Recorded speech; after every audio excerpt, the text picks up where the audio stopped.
ಕುಶಾಲನಗರ ಪುರಸಭೆ ವ್ಯಾಪ್ತಿಯಲ್ಲಿ ಬೀದಿ ಬದಿ ವ್ಯಾಪಾರಿಗಳಿಂದ ಸುಂಕ ವಿಧಿಸುವ ಕ್ರಮವನ್ನು ತಕ್ಷಣವೇ ನಿಲ್ಲಿಸಬೇಕೆಂದು ವ್ಯಾಪಾರಿಗಳು ಅಧಿಕಾರಿಗಳಿಗೆ ಮನವಿ ಸಲ್ಲಿಸಿದ್ದಾರೆ. ದಿನಸಿ ಜೀವನೋಪಾಯಕ್ಕೆ ಅವಲಂಬಿಸಿರುವ ಸಣ್ಣ ವ್ಯಾಪಾರಿಗಳಿಗೆ ಈ ಸುಂಕದಿಂದ ಆರ್ಥಿಕ ಒತ್ತಡ ಹೆಚ್ಚಾಗ್ತಾ ಇದೆ ಎಂದು ಆಕ್ರೋಶ ವ್ಯಕ್ತಪಡಿಸಿದರು. ಅಧಿಕಾರಿಗಳು ಸಮಸ್ಯೆಯನ್ನು ಮಾನವೀಯ ದೃಷ್ಟಿಯಿಂದ ಪರಿಗಣಿಸಿ ತ್ವರಿತವಾಗಿ ಕ್ರಮ ಕೈಗೊಳ್ಳಬೇಕೆಂದು ವ್ಯಾಪಾರಿಗಳು ಒತ್ತಾಯಿಸಿದ್ದಾರೆ. ಬೇಡಿಕೆಗೆ ಸ್ಪಂದಿಸದಿದ್ದರೆ ಶೀಘ್ರದಲ್ಲೇ ಪ್ರತಿಭಟನೆ ನಡೆಸಲು ಮುಂದಾಗುವುದಾಗಿ ಎಚ್ಚರಿಕೆ ನೀಡಿದ್ದಾರೆ.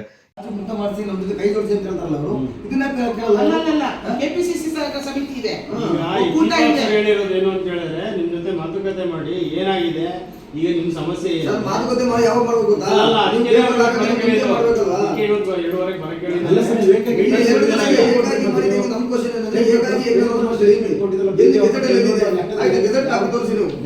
ಆದೇಶ ಮಾಡಿದ್ಯಾ ಜಿಲ್ಲೆಗಳಲ್ಲಿ ಆಯ್ತು, ಸಂತೆಯಲ್ಲಿ ಮಾರುಕಟ್ಟೆಯಲ್ಲಿ ಆರಂಭಗಳಲ್ಲಿ ಅಥವಾ ಸಂತೆ ನಡೆದ ಜಾಗದಲ್ಲಿ ಸುಂಕ ವಸೂಲಾತಿಗೆ ಅವಕಾಶ ಇದೆ. ಇಷ್ಟು ವರ್ಷ ಮಾಡಿದ್ದೀವಿ, ಈ ಮಾರ್ಕೆಟ್ ಅಂತ ನಾವು ಹೇಳಲ್ಲ. ಬೀದಿ ಬದಿ ವ್ಯಾಪಾರಿ ಅಲ್ಲಿ ಗೆಜೆಟಲ್ಲಿದೆ, ಸರ್ಕಾರ ಆದೇಶ ಇದೆಯಾ ಕೊಡಿ ನಮಗೆ. ನೀವು ಮತ್ತೆ ಹೆಂಗೆ ಅನೌನ್ಸ್ ಮಾಡ್ತೀವಿ? ನೀವು ಮಾಡಿ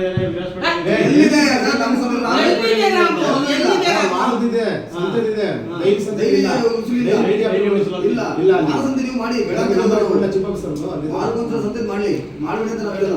ಪ್ರಜೆಗಳು ಮಾತ್ರ ಒಂದಿನ ಮಾಡ್ಕೊಳ್ತಾರೆ. ಪ್ರತಿಯೊಂದು ಪಾಪ ಬಡವರಲ್ಲಿ ಮಾಡ್ಕೊಂಡು ಡೈಲಿ 80 ರೂಪಾಯಿ ಕಟ್ಟಬೇಕು ಅಂದ್ರೆ ಎಲ್ಲಿಂದ ಕಟ್ತಾರೆ?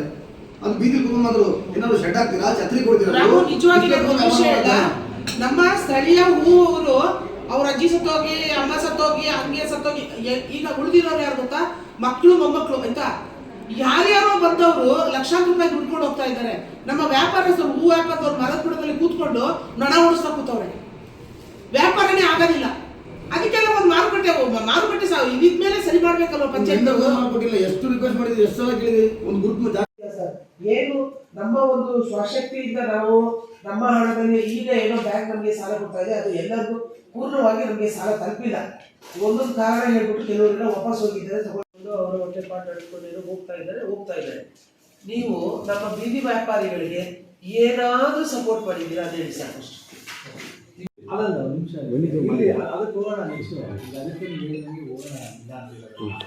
ಹಾಸನ ಜಿಲ್ಲೆಯಲ್ಲಿ ಎಲ್ಲ ಕಡೆನೂ ಇದೆ. ನೀವು ಅರ್ಕಲ್ಗೂಡು ತಗೊಳ್ಳಿ, ಆಲೂರು ತಗೊಳ್ಳಿ, ಹಾಸನ ತಗೊಳ್ಳಿ, ಸಕಲೇಶ್ಪುರ ತಗೊಳ್ಳಿ, ಒಳನರಸೀಪುರ ತಗೊಳ್ಳಿ, ಚನ್ನರಾಯಪಟ್ಟಣ ತಗೊಳ್ಳಿ, ಎಲ್ಲ ಕಡೆನೂ ಇದೆ. ನಾನೇ ಸರ್ ಅಲ್ಲಿ ಸಂಘಟನೆ ಹಾಸನ ಉಸ್ತುವಾರಿ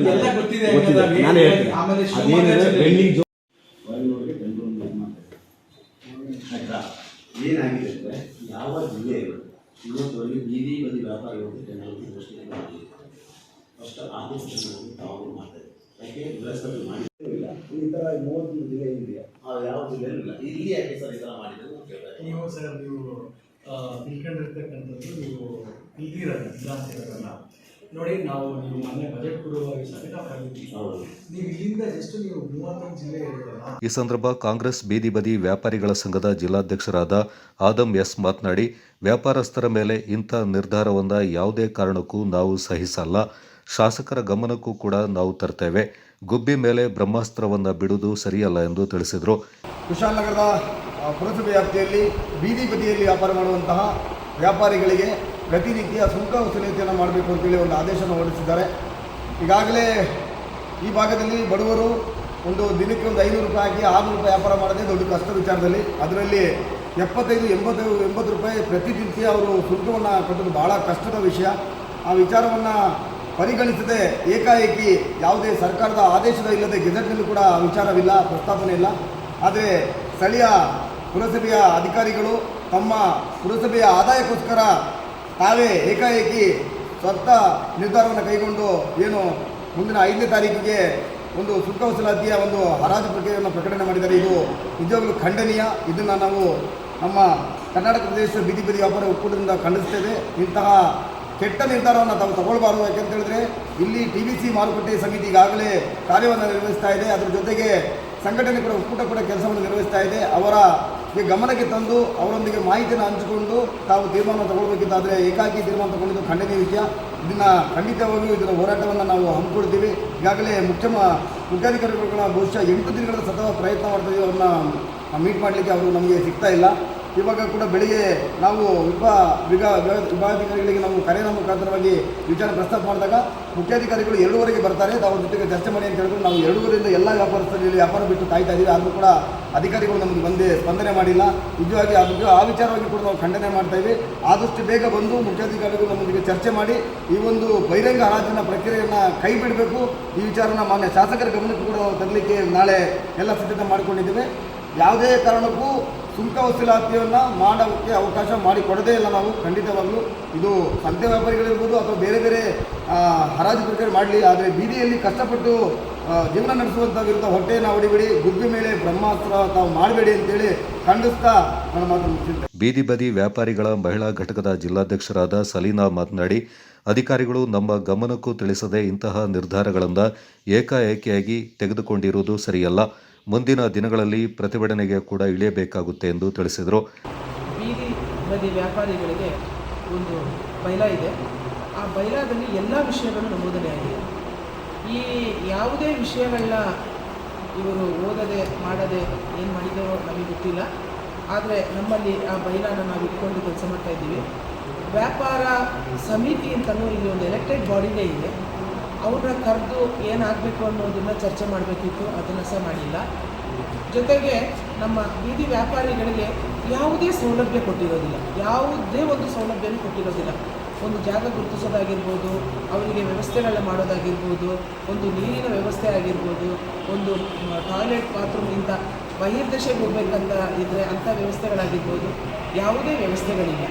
ಈ ವ್ಯವಸ್ಥೆಗಳಿಲ್ಲದೆ ಪಾಪ ಬೀದಿ ಬದಿ ವ್ಯಾಪಾರಿಗಳು ನಾವೆಲ್ಲರೂ ಸಹ ನಾವೇನು ಮಾಡ್ತಾ ಇದ್ದೀವಿ ಅಂತ ಹೇಳಿದ್ರೆ, ಎಲ್ಲಿ ಜಾಗ ಸಿಕ್ತು ಅಲ್ಲಿ ನಾವು ವ್ಯಾಪಾರ ಮಾಡ್ಕೊಂಡು ನಮ್ಮ ವ್ಯಾಪಾರ ನಡೆಸ್ಕೊಂಡು ಹೋಗ್ತಾ ಇದ್ದೀವಿ. ಇವರು ಈ ಒಂದು ಅತಿ ವೇಗದಲ್ಲಿ ಪತ್ರಿಕೆಗೆ ಹಾಕಿ, ಈ ಪತ್ರಿಕೆಯಲ್ಲಿ ಬಂದಂಥ ವಿಚಾರ 24ನೇ ತಾರೀಕಿಗೆ ಪತ್ರಿಕೆಗೆ ಹಾಕಿದ್ದಾರೆ. ಆಗಲೇ 5ನೇ ತಾರೀಕಿಗೆ ಅದು 50,000 ರೂಪಾಯಿ EMD ಕಟ್ಟಬೇಕು ಅಂತಲೂ ಹೇಳಿದ್ದಾರೆ.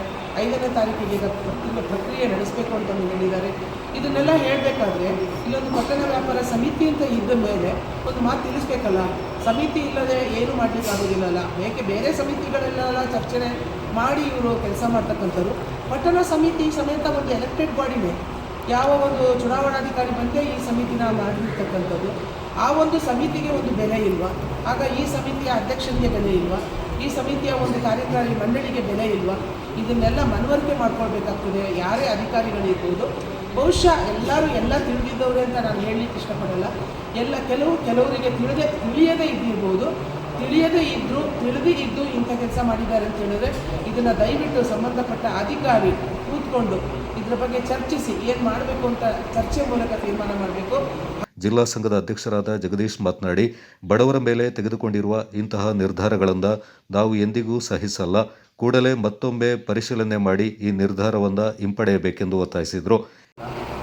ಕರ್ನಾಟಕ ಪ್ರದೇಶ ಬೀದಿ ಬದಿ ವ್ಯಾಪಾರಿ ಅಧ್ಯಕ್ಷ ಆಗಿದ್ದೀನಿ. ಇವತ್ತು ಏನು ನಮ್ಮ ಪುರಸಭೆಯಿಂದ ಟೆಂಡರ್ ಘೋಷಣೆ ಏನು ಮಾಡಿದ್ದಾರೆ, ಇವತ್ತು ಬೀದಿ ವ್ಯಾಪಾರಿಗಳಿಗೆ ಪ್ರತಿಯೊಬ್ಬರಿಗೆ ಎಷ್ಟು ಅಂತ ಹಣವನ್ನು ಘೋಷಣೆ ಮಾಡಿದ್ದಾರೆ. ಇದೇ 19-20ರಲ್ಲಿ ಶಾಲೆಯಲ್ಲಿ ನಮಗೆ ಎಲೆಕ್ಷನ್ ಅಂತ ಪಟ್ಟಣ ವ್ಯಾಪಾರ ಸಮಿತಿ ಅಂತ ಎಲೆಕ್ಷನ್ ಆಗ್ತಿದೆ. ಎಲೆಕ್ಷನಲ್ಲಿ ಯಾವುದೇ ಒಂದು ವಿಷಯಗಳನ್ನು ಚರ್ಚೆ ಮಾಡಿ ಒಂದು ಬೀದಿ ವ್ಯಾಪಾರಿಗಳ ತರಿಸುವುದಾಗಲಿ ಮತ್ತು ಬೀದಿ ವ್ಯಾಪಾರಿಗಳ ಒಂದು ಶುಲ್ಕವನ್ನು ವಿಧಿಸೋದಾಗಲಿ ಪ್ರತಿಯೊಂದು ಬೀದಿ ವ್ಯಾಪಾರಿ ಪಟ್ಟಣ ವ್ಯಾಪಾರ ಸಮಿತಿಯಲ್ಲಿ ನಿರ್ಣಯಗೊಳ್ಳಬೇಕು. ನಮ್ಮ ಮುಖ್ಯ ಅಧಿಕಾರಿಗಳು ಒಂದು ಅಧ್ಯಕ್ಷರಾಗಿರ್ತಾರೆ ಪಟ್ಟಣ ಸಮಿತಿಯಲ್ಲಿ. ಅವರು ಅದನ್ನು ಮರ್ತಿದ್ದಾರೆ. ಯಾಕೆಂದರೆ ಏಕಾಏಕಿಯಾಗಿ ಪುರಸಭೆಗೆ ಆದಾಯಕ್ಕಾಗಿ ಬೀದಿ ವ್ಯಾಪಾರಿಗಳ ಮೇಲೆ ಒಂದು ಗುಬ್ಬಿಗಳ ಮೇಲೆ ಹಸ್ತಪಟ್ಟಂಗೆ ಒಂದು ಕಾರ್ಯಗಳು ಮಾಡ್ತಾ ಇದ್ದಾರೆ. ಆದ್ದರಿಂದ ಬೀದಿ ವ್ಯಾಪಾರಿಗಳು ಪಟ್ಟಣ ವ್ಯಾಪಾರ ಸಮಿತಿಯಲ್ಲಿ ಕರೆದು ನಿರ್ಣಯಗೊಂಡು ಈ ಬೀದಿ ವ್ಯಾಪಾರಿಗಳಿಗೆ ಏನು ಸವಲತ್ತು ಬೇಕು ಎಲ್ಲ ಸವಲತ್ತು ಮಾಡಿಕೊಟ್ಟು ಅವರಿಗೆ ಶುಲ್ಕವನ್ನು ವಿಧಿಸಬೇಕು. ಯಾಕಂದರೆ ಪಟ್ಟಣ ವ್ಯಾಪಾರ ಸಮಿತಿ ಅದಕ್ಕೆ ಇವಾಗ ನೇಮವಾಗಿ ಅದೊಂದು ಗೆಜೆಟ್ ಪಾಸ್ ಮಾಡಿದೆ. ಆ ಗೆಜೆಟ್ ಮೂಲಕವೇ ಮಾಡಬೇಕಾಗಿತ್ತು. ಹಾಗೆ ತಿಳಿದೇ ಮಾಡಿದೆ. ಟೆಂಡರನ್ನು ಹೊರ ವ್ಯಕ್ತಿಗೆ ಟೆಂಡರ್ ಕೊಟ್ಟು ಅವರಿಗೆ 100 ರೂಪಾಯಿಗೆ ಬಂದು 500 ರೂಪಾಯಿಗೆ ಬರೋಕ್ಕೆ ಅಂತ ಮಾಡ್ತಾಯಿದ್ದಾರೆ. ಆದರೆ ಹೊರ ವ್ಯಕ್ತಿಗಳು ಟೆಂಡರ್ ಕೊಟ್ಟಾರೆ. ಈ ಬೀದಿ ವ್ಯಾಪಾರಿಗಳು ಕುಶಾಲನಗರದ ಸುತ್ತಮುತ್ತ ಎಲ್ಲ ಬೀದಿ ವ್ಯಾಪಾರಿಗಳು ಹೆಚ್ಚಿನ ಜನಗಳಾಗಿ ಟ್ರಾಫಿಕ್ ಸಮಸ್ಯೆಗಳಾಗಲಿ ಪುರಸಭೆಗೆ ತೊಂದರೆ ಆಗಲಿ ಸುಮಾರು ಆಗ್ತಿದೆ. ಆದ್ದರಿಂದ ಟೆಂಡರ್ನ ಇಲ್ಲಿ ಕೈ ಬಿಡಬೇಕು. ಈ ಪುರಸಭೆ ಅಧಿಕಾರಿಗಳೇ ಇದನ್ನು ಮೇಂಟೈನ್ ಮಾಡಬೇಕು ಅಂತ ಪಟ್ಟಣ ವ್ಯಾಪಾರ ಸಮಿತಿಯವರಿಗೆ ವಹಿಸಬೇಕು. ಹಾಗೆ ಇನ್ನೂ ಈಗ ಸಂಕಷ್ಟದಲ್ಲಿ ಬೀದಿ ವ್ಯಾಪಾರ ಭಾರಿ ಸಂಕಷ್ಟದಲ್ಲಿದ್ದಾರೆ. ಪಾರ್ಕಿಂಗ್ ವ್ಯವಸ್ಥೆ ಇಲ್ಲದೆ ಅವ್ರ ವ್ಯಾಪಾರ ಇಲ್ಲದೆ ಭಾರಿ ಕಷ್ಟಪಡ್ತಾ ಇದ್ದಾರೆ. ಆದ್ದರಿಂದ ಈ ಪ್ರತಿಕ್ರಿಯೆಯನ್ನು ಇದೇ ಅಂತ ಹೇಳ್ತಾರೆ. ಇದೇ ಸಂದರ್ಭ ಹಲವಾರು ಬೀದಿ ಬದಿ ವ್ಯಾಪಾರಸ್ಥರು ಹಾಜರಿದ್ದರು.